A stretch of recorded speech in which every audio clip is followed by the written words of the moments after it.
Panorama group, जो सोचता है वो करता है।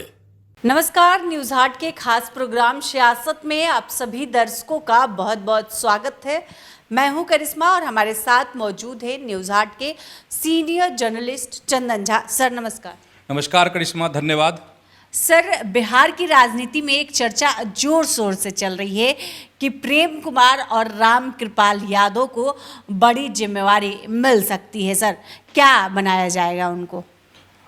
बीजेपी में अभी उथल पुथल का एक बड़ा दौर कहा जा रहा है कि शुरू होने वाला है, और हम लगातार कह रहे हैं कि सिर्फ बिहार में ही नहीं होगा, ये राष्ट्रीय स्तर पर भी होगा। तो इसमें कई ऐसे चेहरे हैं। पिछले दिन हमने अपने दर्शकों को एक खबर बताई थी कि रामा देवी को लेकर बताई थी खबर कि रामा देवी का एडजस्टमेंट होगा, पॉलिटिकल एडजस्टमेंट होगा, जिसमें हम लोगों ने अपने दर्शकों को यह खबर बताई कि वो राज्यसभा भेजी जा सकती हैं। कौन से वाले सीट पर वो भी हमने बता दी थी, तो उसको रिपीट नहीं करते हैं अब, नहीं तो कार्यक्रम बड़ा हो जाएगा। तो उसी तरीके से कुछ और चेहरे हैं, बड़े चेहरे हैं, जिनके पॉलिटिकल एडजस्टमेंट की बात जो है बीजेपी में अंतिम दौर में है, मंथन चल रही है इन सब चीज़ों पर। अब क्या है कि जैसे दो बड़े चेहरे, एक है डॉक्टर प्रेम कुमार, मंत्री हैं अभी बिहार में, कद्दावर चेहरा हैं। और अगर हम प्रेम कुमार की बात करते हैं तो प्रेम कुमार का जो ग्राफ है वो पिछले कुछ दिनों से डाउनफॉल जा रहा था पॉलिटिकली, लेकिन फिर जब एनडीए की इस बार सरकार बनी है तो उनका ग्राफ बढ़ा है और वह मंत्री भी बनाए गए हैं। अब है कि बिहार की जो राजनीति है वो ओबीसी के इर्द गिर्द घूमती है। कहा जा रहा है इस तरीके से कि अब ओबीसी पर भारी पड़ सकता है ईबीसी।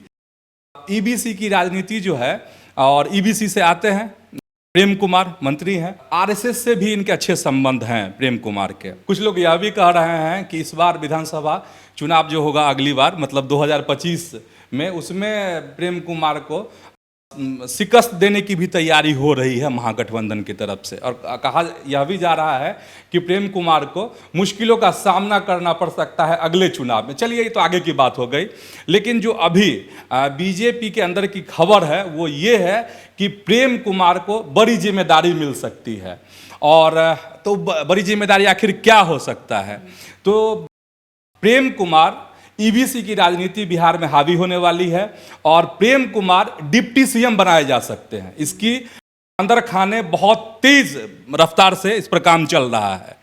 अब ये क्यों होगा, दर्शक भी समझ रहे होंगे कि ईबीसी कितना मजबूत है बिहार में, और मतलब वोटों के समीकरण के लिहाज से हम कह रहे हैं। तो और पुराने चेहरे रहे हैं, देखो नंद किशोर यादव हो गए, प्रेम कुमार हो गए, सुशील मोदी अब इस दुनिया में नहीं रहे।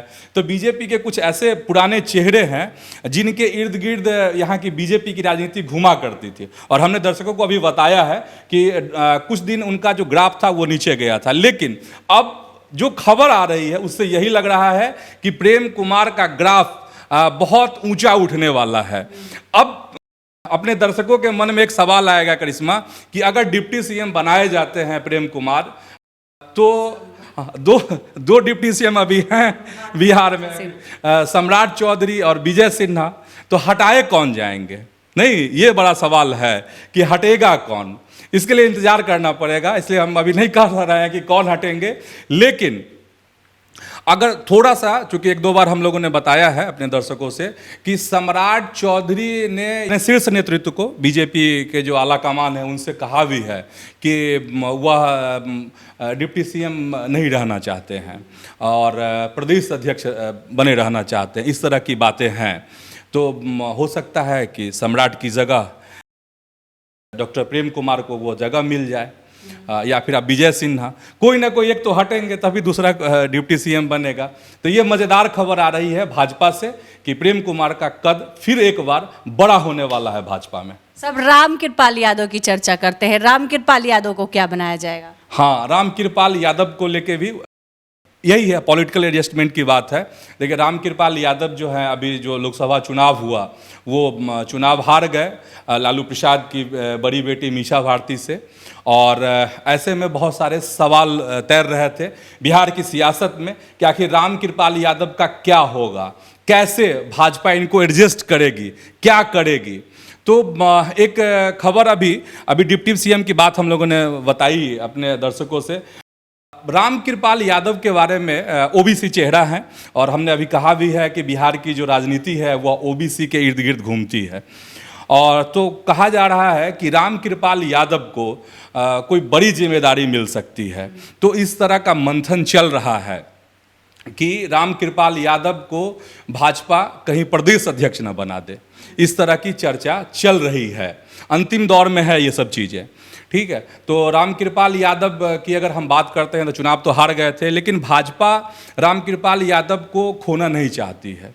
और रामकृपाल यादव में जो एक सांगठनिक कौशल है कहा जाता है, तो उस कौशल का भाजपा बेहतर इस्तेमाल करना चाहती है। ऐसा अगर हो जाता है संभव, अगर उन्हें यह जिम्मेदारी मिल जाती है, तो क्या होगा कि ओबीसी को साधने में आसानी होगी। यादव समाज के जो वोटर्स हैं उसको बीजेपी के करीब लाने में भाजपा को सहूलियत हो सकती है।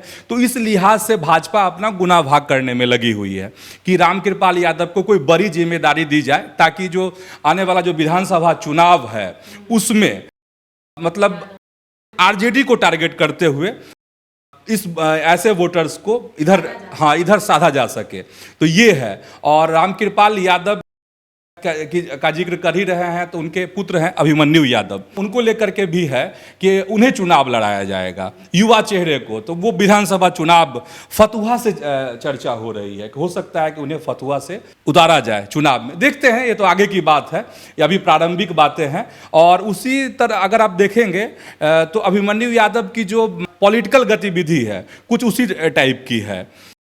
तो आगे तो पार्टी निर्णय लेगी, भाजपा निर्णय लेगी कि क्या होता है। वैसे अब अंतिम तो भाजपा के जो शीर्ष नेतृत्व है उसको तय करना है कि क्या करना है नहीं करना है। अच्छा, रामकृपाल यादव के बारे में एक बात और कह देते हैं। रामकृपाल यादव जो है संगठन के व्यक्ति नहीं है। इनकी पृष्ठभूमि जो है लालू प्रसाद के साथ की राजनीति करने की रही है, राजद से ये आए हैं तो लेकिन रामकृपाल यादव ने जब से वह भाजपा में आए तो उन्होंने एक बड़ा काम किया अपने लिए। संघ मतलब आरएसएस से उन्होंने जो रिश्ते हैं उसको बहुत प्रगाढ़ किया है। तो मुझे लगता है कि अगर इस पे मंथन हो रहा होगा तो अगर रामकृपाल यादव तैयार हो जाते हैं, और सबसे बड़ी बात है कि भाजपा का शीर्ष नेतृत्व अगर तैयार हो जाता है तो रामकृपाल को हो सकता है कि ये बड़ी जिम्मेदारी मिल जाए, क्योंकि उनके रिश्ते आरएसएस से बहुत अच्छे हो गए हैं। तो जब वो मंत्री थे 14 वाली सरकार में, जब वो मंत्री थे, केंद्रीय मंत्री थे, तो उस समय में भी तमाम इस तरह की जब बातें होती थी, गतिविधि होती थी, तो रामकृपाल उसमें हिस्सा लिया करते थे। तो मतलब उनके संबंध मधुर हैं आरएसएस से। चूंकि एक चर्चा हम इसलिए अभी चर्चा कर रहे हैं कि दर्शक को यह बताना जरूरी है कि चर्चा हो रही है कि कोई सांगठनिक व्यक्ति को जिम्मेदारी दी जाए। तो उनके, इसीलिए मैं बता रहा था कि उनके आरएसएस से भी अच्छे रिश्ते हैं रामकृपाल यादव के। तो ये 2-3 खबर है अभी भाजपा से कह सकते हैं करिश्मा। पनोरमा ग्रुप, जो सोचता है वो करता है। सर, इसके साथ ही तेज प्रताप यादव जो लालू प्रसाद यादव के बड़े पुत्र हैं वो काफ़ी परेशान चल रहे हैं। उन्होंने एक वीडियो शेयर किया है जिसमें वो कहते हुए दिखाई दे रहे हैं कि संतोष माझी का घर चकाचक है और मेरे घर से पानी चू रहा है। इस पर क्या कहेंगे? हाँ, तेज प्रताप यादव जो हैं वो वाकई में, तेज प्रताप यादव का जो दर्द है उसको सुनना चाहिए मुख्यमंत्री को, नीतीश कुमार को। वो भी मंत्री रहे हैं तेज प्रताप यादव, 2 बार मंत्री रहे हैं। तो वो अगर कह रहे हैं, और सबसे ज़्यादा दर्द उनको इस बात का कि देखिए संतोष सुमन का घर चकचका रहा है और मेरे घर का क्या हाल है। ठेकेदार नहीं सुनता है, इंजीनियर हैं वो नहीं सुनते हैं। कि लगातार हम लोगों से बात करने की कोशिश कर रहे हैं, लेकिन बहुत बेतरतीब स्थिति है जो उन्हें घर अलॉट किया गया है। और उनका कहना था कि देखिए बारिश का मौसम है और उनके छत जो है वो टपक रहा है, पानी जो है उसमें से चूता है। तो तेज प्रताप यादव कह रहे हैं कि देखिए अगर हम सरकार में नहीं है इसीलिए हमारा यह हाल है। तो यही कह सकते हैं करिश्मा कि मुख्यमंत्री को दर्द सुनना चाहिए तेज प्रताप यादव का। सर, आज सुबह सुबह एक बड़ी घटना हो गई। बिहार में अपराध चरम पर है। आए दिन हत्याएं होती रहती थी, लेकिन आज मुकेश सहनी के पिता की हत्या कर दी गई। घर में सो रहे थे, उस समय अचानक उनकी हत्या हो जाती है। सर, इस पर क्या कहेंगे? हाँ, ये वाकई में बिहार में सियासी बवाल हो गया है इस घटना के बाद से ही। और सुबह से ही जो आज बिहार की जो राजनीति है वो उसमें बहुत सनसनाहट है। और जो खबर आ रही है, प्रशासनिक बातें हम बता देते हैं। मुख्यमंत्री नीतीश कुमार भी बिफरे हुए हैं। उन्होंने डीजीपी से बातचीत की है इस मसले को लेकर, और उन्होंने त्वरित कार्रवाई करने का निर्देश दिया है। और कहा जा रहा है कि डीजीपी को मुख्यमंत्री जो है नीतीश कुमार ने हड़काया भी है। और मुकेश सहनी से भी नीतीश कुमार ने बातचीत की है, सांत्वना दी है, फ़ोन पर उनकी बात हुई है। मुकेश सहनी कुछ ही देर में पहुंचने वाले भी हैं, या जब तक हम लोग इस खबर को पब्लिश करेंगे तब तक मुकेश सहनी अपने घर पहुंच भी जाएंगे। ये है जीतन सहनी, उनके पिताजी का नाम है। निर्मम हत्या हुई है उनकी, और पुलिस इसकी जांच कर रही है। जो दरभंगा के डीआईजी हैं उन्होंने एक बड़ा दावा किया है। उन्होंने कहा कि बहुत सारे क्लू जो हैं वो मिल चुके हैं। जैसे उन्होंने कहा कि उस घर से 3 ग्लास मिले हैं, टेबल पर 3 ग्लास रखे हुए, बाइक भी लगा हुआ। हाँ, 3 बाइक मिलने की बात भी सामने आ रही है। और दावा किया है डीआईजी ने कि 8 घंटे में हम इस मामले का खुलासा कर देंगे। तो ये है, तो थोड़ा इंतजार करना पड़ेगा। लेकिन इस पे सवाल है, और सत्ता पक्ष हो या विपक्ष, सब कोई हाँ मतलब हतप्रभ है इस घटना से। और जब मुख्यमंत्री का जिक्र कर रहे हैं, सम्राट चौधरी का भी जिक्र कर देते हैं, डिप्टी सीएम हैं, और उन्होंने कहा है कि जो भी दोषी होगा, जो भी हत्यारा होगा, उसको हम पाताल से भी खोज निकालेंगे। ये दावा किया है सम्राट चौधरी ने। इधर राजद जो है वो लगातार हमलावर है। राजद कह रहा है क्या ये जंगल राज नहीं है? तो ये सवाल है, वाकई में सवाल बड़ा है अभी नीतीश सरकार के सामने कि आखिर यह हत्या हुई कैसे, अगर हुई तो इसके लिए जिम्मेदार कौन है, क्या वजह है, किस वजह से इतनी बड़ी घटना हुई है। ये हाई प्रोफाइल मामला है, और सबकी उम्मीद यही है कि बहुत जल्द इस मामले का खुलासा हो जाएगा। सर, आज सुबह सुबह बिहार में ईडी की छापेमारी चलती है 2 जगहों पर।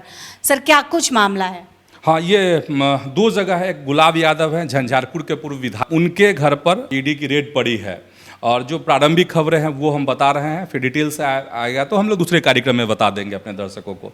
तो और एक जो है आईएएस हैं, सीनियर आईएएस हैं, संजीव हंस, तो उनके यहाँ भी छापेमारी की बात चल रही है। अच्छा, गुलाब यादव स्थानीय घर पे तो है ही छापेमारी, इसके अलावा पुणे में जो उनका घर है, फ्लैट है, वहाँ भी छापेमारी की बात आ रही है। ये मामला हो गया। और क्या है, सबसे ये है कि गुलाब यादव पर भी और संजीव हंस पर भी एक महिला ने आरोप लगाया था। वो मामला कोर्ट में है, इसलिए हम ज़्यादा उस पर अभी नहीं कुछ कहना चाहेंगे।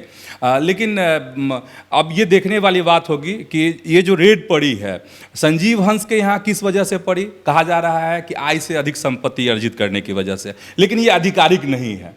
और गुलाब यादव के यहाँ क्यों पड़ी है रेड, जब ईडी की तरफ से कोई बयान आएगा तो हम लोग अपने अलग कार्यक्रम में इसके बारे में अपने दर्शकों को बताएंगे। तो आज के इस वीडियो में इतना ही। आगे की खबरों के लिए आप हमारे चैनल न्यूज़ हाट को सब्सक्राइब कर लें। अगर फेसबुक पर देख रहे हैं तो हमारे पेज को लाइक करना ना भूलें। हमारी वेबसाइट है newsart.com, उसे भी ज़रूर विजिट करें। धन्यवाद।